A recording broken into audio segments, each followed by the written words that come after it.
चलिए आज हम Bhagavad Gita chapter 14 the 3 modes of material nature के श्लोक 4 को कवर करेंगे। रोज की तरह मैं संस्कृत में श्लोक को पढ़ूंगी, उसके इंग्लिश ट्रांसलेशन को देखेंगे और मीनिंग को समझेंगे। तो चलिए शुरू करते हैं। सर्वा योनिषु कौन्तेया मूर्तया संभवन्ति यः तस्म ब्रह्मा महद्योनिरहं विजा प्रदाः पिता. It should be understood that all species of life, O son of Kunti, are made possible by birth in this material nature, and that I am the seed giver, giving father. तो भगवान श्री कृष्ण बोल रहे अर्जुन को कि जो भी सारी चीज़ें संभव हुई है दुनिया में, उस चीज़ की जन्म होने के कारण हुई है।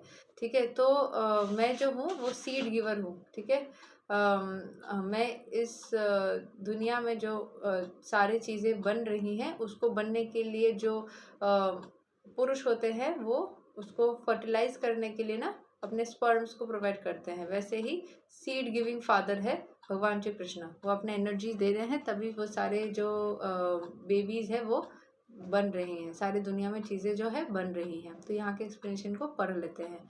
In this verse, it is clearly explained that the Supreme Personality of Godhead, Krishna, is the original father of all living entities. The living entities are combinations of the material nature and the spiritual nature. Such living entities are seen not only on this planet but on every planet, even on the highest, where Brahma is situated. Everywhere there are living entities within the earth, there are living entities within water, even within water and within fire. All these appearances are due to the mother material nature and Krishna's seed giving process. The purport in this is that the material world is impregnated with all living with all living entities who come out in these various forms at the time of creation and according to their past deeds.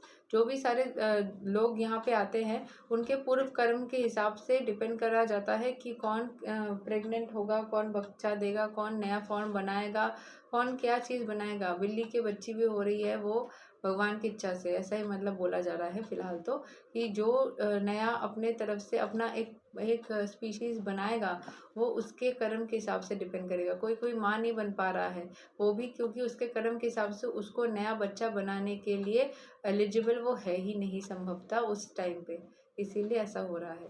तो यही तक है श्लोक number 4 of Bhagavad Gita chapter 14। अगले दिन हम श्लोक 5 को कवर करेंगे। तब तक के लिए हरे कृष्णा, राधे राधे, जय श्री राम।